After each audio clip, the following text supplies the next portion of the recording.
Hi, this is Lynda Landers, and I'm bringing you The Final Straw. I've developed this podcast so I could help women and help them recover and grow from horrible relationships. I'm a divorce attorney and have been for 27 years, almost 28 now, and I see a lot of horrible things. One of my little niches is dealing with narcissists. I don't represent them, but I go up against them all the time. And when you see it grow to a level of an epidemic, you get very concerned. You're very concerned about the women that you can't help because they don't have the financial ability to hire an attorney to protect them. And even there are some that have the financial benefit to get help, but they get the wrong kind of help. They get someone who doesn't have any experience in dealing with the narcissist or the abuser. Some people think that's just a popular term. Narcissist, it's not just a popular term. The reason why you hear it all the time is because domestic violence gone wild is narcissism. If someone is beating someone or hitting someone, they are a narcissist. They can be a narcissist without hitting someone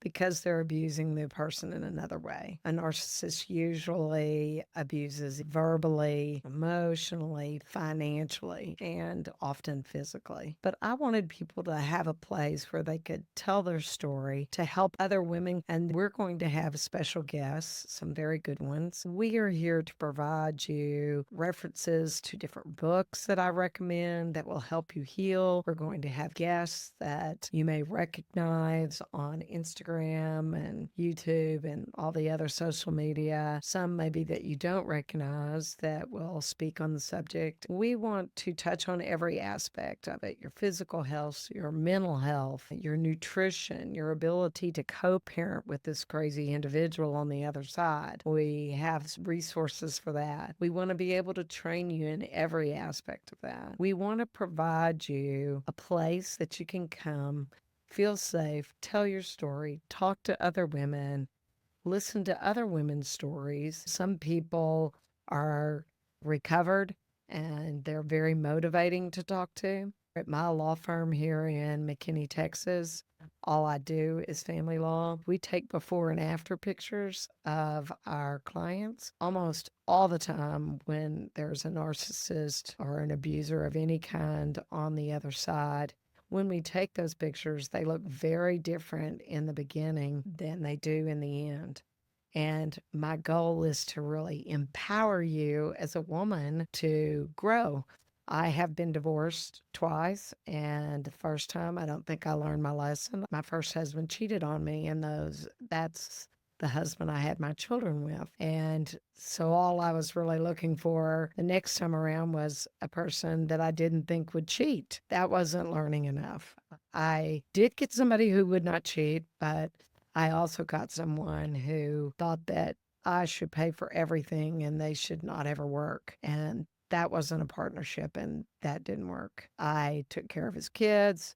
I felt like they were my kids, I'm sure, like many women do. And I did that for 13 years. And when there was just one side working on the relationship, I had to just let that go. And we want to be able to help you let go. There's a lot of good materials out there right now. If you will send me an email, and I have an email at Lynda@landerslegal.com. You can put Lynda, Lynda, at landerslegal.com. And in the subject line, put Final Straw, need book, and you can tell me whether you're divorcing a narcissist and you'd like that book. We have several books that we recommend. It's Not You, which is, I call her Dr. Romani. You see her on the internet all the time. She's great.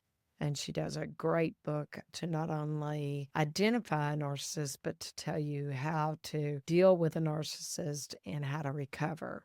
There's a great one called Divorcing a Narcissist.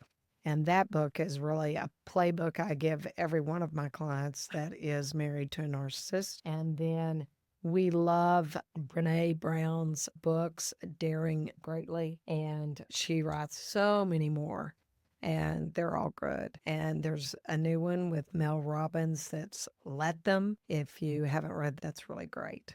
So we want to be able to supply some of these to you. Some of them we do by Audible, and so we'd have to have your cell phone number, but we want to be you to be educated, and that's what so many are not. When I am talking about the law in our podcast, I am talking about Texas law because I'm a Texas attorney.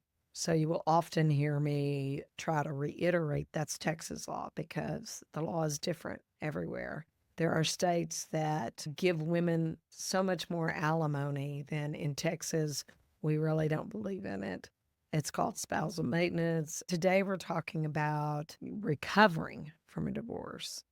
How do you do that? How do you embrace post divorce status?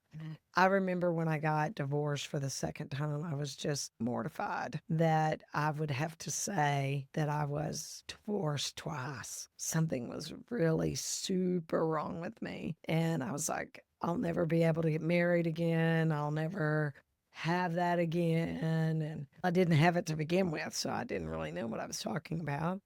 It's learning to love yourself, really, to how embrace yourself post divorce is to learn to be alone with yourself, learn that being alone is okay, and being comfortable with being alone. I talk for a living, I fight for a living, and I was not the type that was ever comfortable being alone. I'm now comfortable being alone, but I do enjoy being around others more. I have just not been one that likes to sit alone and do something, but I am comfortable now being alone.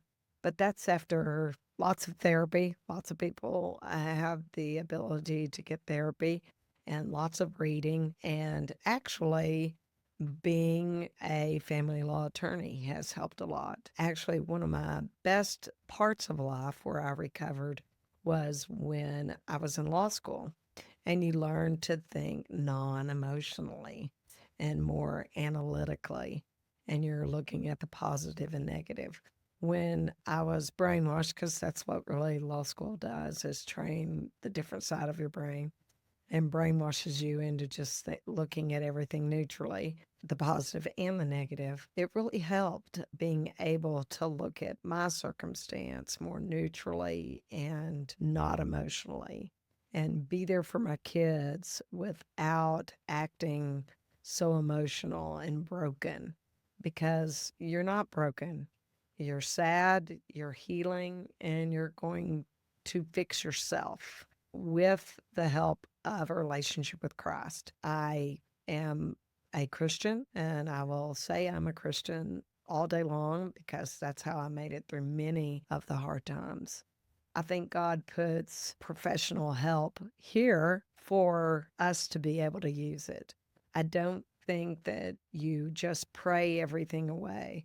I think prayer is very important, but also God expects you to be smart and use the talented people and writers of books and things at your disposal with keeping in mind your Christian values. So that is very possible. But people here on planet Earth who are human, and God knows we are not perfect, we need extra help. And some people need more help than others. And that's okay.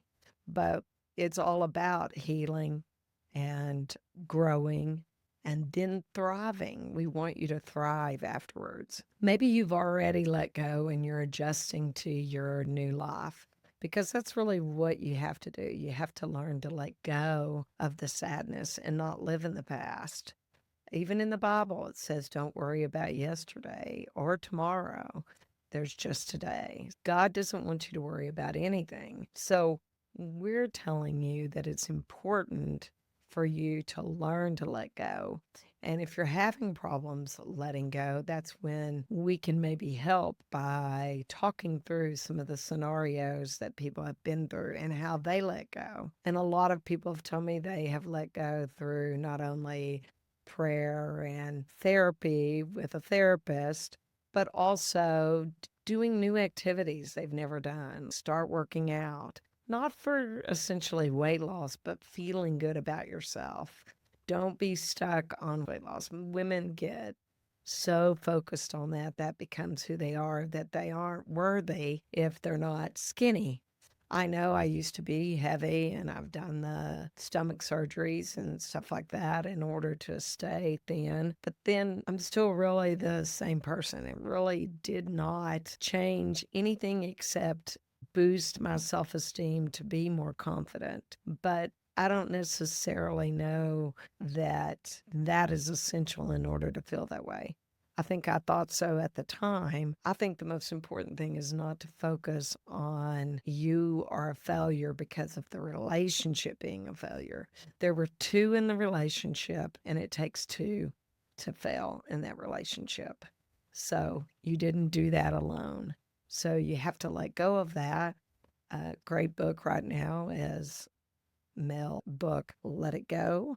And you see her on podcasts all the time. And that book is a great book. It seems so simple, but she gets more in depth. She's not talking about let them. That's the name of the book, Let Them. And it's really about let them. And if they're treating you like crap, then you let them go. That you're worth more than that. You shouldn't withstand that. And I think that's the biggest thing about empowering your new life is know that you're worthy and you're beautiful. And everybody's beautiful in a different way. You don't have to go get plastic surgery. You don't have to go have stomach surgery. But if it makes you feel good, do it. There's nobody that is telling you not to do it. You have the money to do it, you go do it. Whatever makes you feel good, but you need to start feeling good and make sure you feel good inside. It's not just outside. If the outside is dissatisfying to you and you want to do something and that will help, then I would say go for it. It's your life and you only get one of them. So if you want to look as good as you want to, if I had tons of money, I'd have plastic surgery as long as I didn't end up looking like botched people. Nobody likes aging. And so no matter what age you are, whether you're a young divorcee or middle age or older, you have to empower your new life. And you've got to make a different kind of life because you had a partnership that's gone. And how do you do a new life? You need to get a new routine. And if you're fresh out of a divorce, you need to keep yourself busy. That's really important. Get a schedule to where you're doing something a lot of the time, especially at first, so you don't have long periods to where you can get depressed. If you are suffering with significant depression, then see your family doctor or a psychiatrist and get on some short-term antidepressants to get you through this time. I know a lot of people that went on Zoloft or something like that, and I'm not recommending that drug. They went on that for a short period of time to get them through all of the sadness because as women, we're not just sad for ourselves, we're also sad if we have children, and we're sad for the dream that we had for our children, that we dreamed that we would have the family that we all are talked about when we're young, the Cinderella story, and that we're all going to grow up with happily ever after. And my parents were married all my life, and I did not, you know, suffer with having to see my parents go through a divorce. But there's other things. Everybody's got their issues, and it doesn't always come from the divorce. If you're good at co-parenting with the other parent, then you'll be seeing the other parent and acting like no big deal around them when you're with your kids because that person is the father of your children and you never want to talk bad about the other person because your children start thinking subconsciously, which becomes part of their life, that something's wrong with them, that they're not worthy, that they were the reason for this divorce. Because if dad's like this, then I must have this in me. If mom's like this, then I must have that in me. So something's wrong with me. That's where we F up our kids in co parenting. And I just see so many people effing up their kids that when they come to me, I'm very focused on teaching my client also to focus on their children and to not be talking about the divorce or other things around their children. And if their children are in the house, they can hear you. Okay. Unless you're in your car with no children in your car and the children are in the house, or you're outside far away from the house, then your children can hear you. That's something that we will focus on in some of our podcasts on how kids do in the after divorce life and how we can co parent better for our children. Because that's really what you're doing. You're co parenting well for the health of your children, the mental health, the physical health, because when things affect all of us mentally, they affect us physically. It's just part of life. And every scientist, every medical professional will tell you that your psyche definitely affects you physically. It will your children too. So we're here to try to help you through those times. It's difficult to find your new independence and your own individuality again, especially if you've been married a long time. So you do want to spend some time reading and spending some time with yourself to try to get to know yourself. And one of the best things that we think you can do is journal. Journaling every day is going to be an eye opener. 2 weeks from now, a month from now, 6 months from now, you really look back and say, wow. Even people that are married, if they're journaling and they start having trouble in their marriage or just trouble themselves, when I look back at some of the things I wrote 6 months before or a year when I was still in a bad marriage, it was the same story. I was like reading the same things that I was writing now, just different day, different time. I was like, oh my, what has really changed? And whether you're growing or not. So you need the ability to measure your own growth and see if you really are growing. We want to bring avenues to you to grow. So you will see a lot of that in our podcast. There'll be different things. One of my biggest things was like, why would I want to go to a gym again? I'm older. Why would I want to do that? It's like a young people's place. They're all in there and they're all looking like they don't need to lose anything. It was really more about physical health and doing something to create the endorphins to deal with the depression and to get in touch with me, both physically and mentally.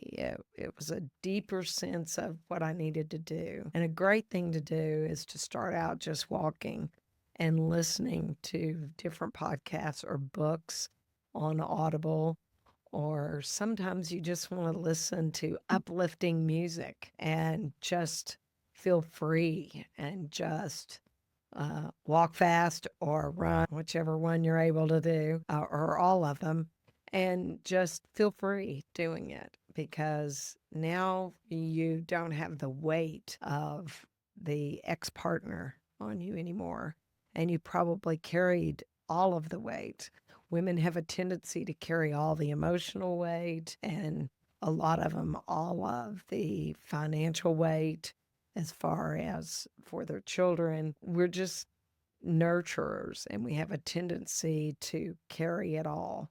And that affects us both mentally and physically. During this time where you're gaining your new independence, you want to build a support group. I think a good place to start is if you're involved in a church, you don't want to just go to church.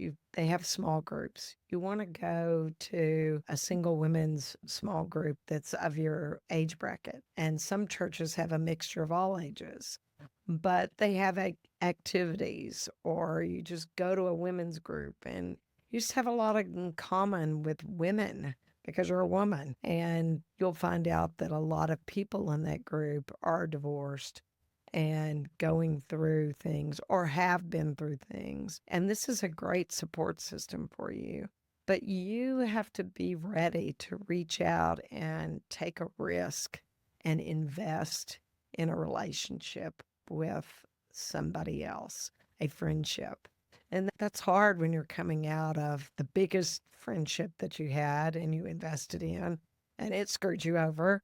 So to invest in a relationship with a friend, because you do invest and friends can hurt your feelings. You want to find a group, whether there's a lot of Facebook groups and things that you can get involved in. You do want to reach out to other people, even married people. If you have a friendship already, don't think because they're married and now you're divorced that they're not your friend anymore. You want to get a support system. That doesn't mean that you're going to call and cry to them all the time. When you have one or two really good friends that you can be totally yourself and totally melt down with, you're lucky, because you're only going to have one or two of those in a lifetime. I'm 62 years old now, and I can tell you that I've only had two or three of those in my lifetime. Some come and go, but probably two or three that have stayed in my life, because it's not something that just comes every day. And your family is like a sister or a brother, can be that to you, but I'm talking about also making some friendships, because I know my sister would always have my back. She would stab somebody for me. No, not really, but she probably would. And if someone hurt me, that would be it. But she lives in another city, 4 hours from me, so that is not something that I can depend on around here, and someone to hang out with and create a new norm. But just know that you need to go have dinner with people and get out of your house. That is something you need to make sure you do. Get out. You don't have to get out and be around other people. It's good if you have that. You want to develop that, but get out of your house. Don't just sit in your house in your pajamas 24/7. We don't want you doing that. That's not healthy. So we hope that you learn to empower your new life as a newly divorced person, and it will turn out that you're happily divorced. You're going to be able to look back at it and go, I'm so excited. My second divorce, I had a divorce party. There are times when you're like, oh, get the albatross off my back. And I celebrated the freedom of not being lonely in a relationship. I'd rather be lonely and be alone than lonely inside of a relationship. It's like someone's taunting you every day and poking at you. So you don't have that now. So you need to find new things. If you live alone, get a pet. They are a handful. They will be a child in and of itself. Cats are easier probably to take care of than dogs, but dogs also have a great personality. And after you get them housebroken, that's a great companion for you. And a little dog that you can take everywhere, that's great. Everybody's got them on a plane now and in restaurants and everywhere. That's something that you can do to help ease the pain as you're getting into your new life.